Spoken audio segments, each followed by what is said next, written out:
El sueño creador, antes de la palabra.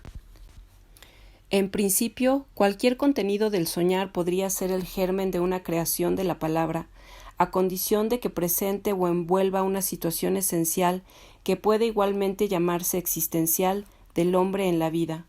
Pero justamente esta especie de situación es la que se encuentra al nivel y aún al borde de la palabra. En este caso, la palabra acude al despertar, y el despertar, siempre incierto, se da contenido por ella, por esas palabras que, aun enigmáticas, son ya de máxima incertidumbre. Ya que la certidumbre es eso, despertarse con palabra. ¿De dónde la necesidad de decir algo, por banal que sea, cuando uno se despierta, y que por banales que sean, esas primeras palabras dichas al despertar arrancan del impulso de presentarse ante la luz, de saludar al día,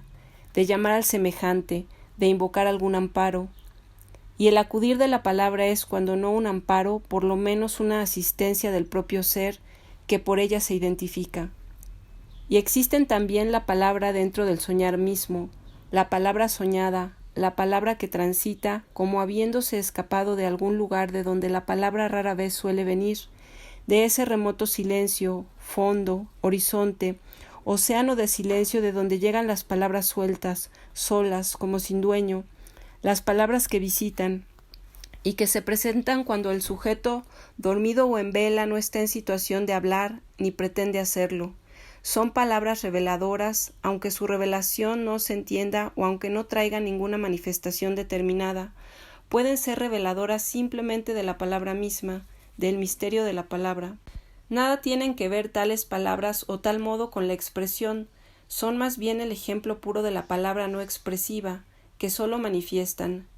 y por ello parecen estar más allá de la palabra al uso, que suele llevar siempre, en grado mayor o menor, una carga expresiva. Esas palabras, llegadas en sueños o como en sueños, crean una zona de silencio que bien puede prolongarse en el estado de vigilia, llevando al sujeto que las ha recibido a un lugar al que su atención no se había dirigido, o bien a un lugar donde larvadas figuraciones se convierten en pensamiento, en un pensamiento que bien puede ser una pregunta hasta entonces informulada, la pregunta por la que la ya habida respuesta se hace propia del sujeto que puede, por la pregunta, hacerla ya suya, y que vive así el pasado de un futuro incierto. Y si se trata de palabras que solamente manifiestan la aparición de la palabra misma, el sujeto vive entonces la palabra como antes de haberla tenido, como si hubiera podido no existir, pero sabiéndola cierta. Sucede lo inverso en las situaciones de los sueños de la psique en su más baja escala, en la llamada pesadilla, en que el sujeto gime bajo el peso de su propio ser, sueños engendrados por un estímulo psicofisiológico o psicofísico, en que el tiempo llega a hacerse material, el verdadero tiempo material.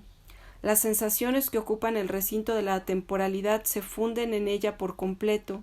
el argumento se da visceralmente, las vísceras se hacen sentir y aún se configuran en forma amenazadora y aún catastrófica, pues cuando en el sueño se da la figura de una víscera con carácter salvador, se trata de un símbolo del más alto grado de liberación habida en sueños, mientras que en la pesadilla las vísceras cobran independencia,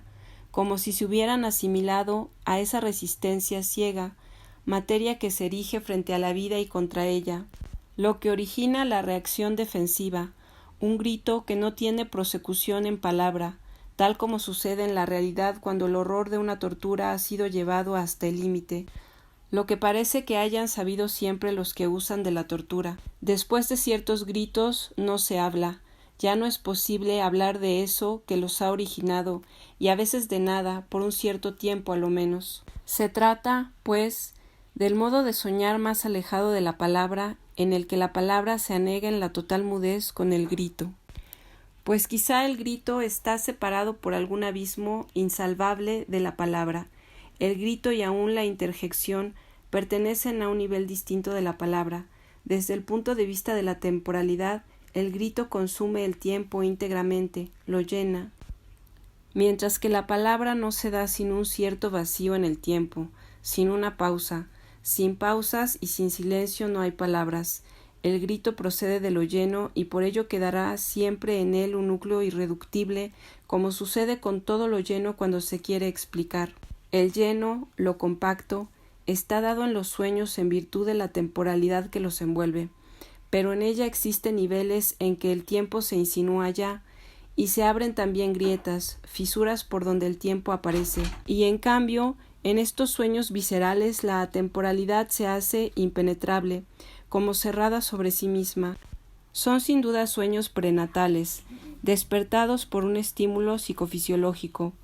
En ellos el sujeto revive estados que revelan la dificultad de vivir y aún de nacer como organismo, no poder respirar, no poder moverse.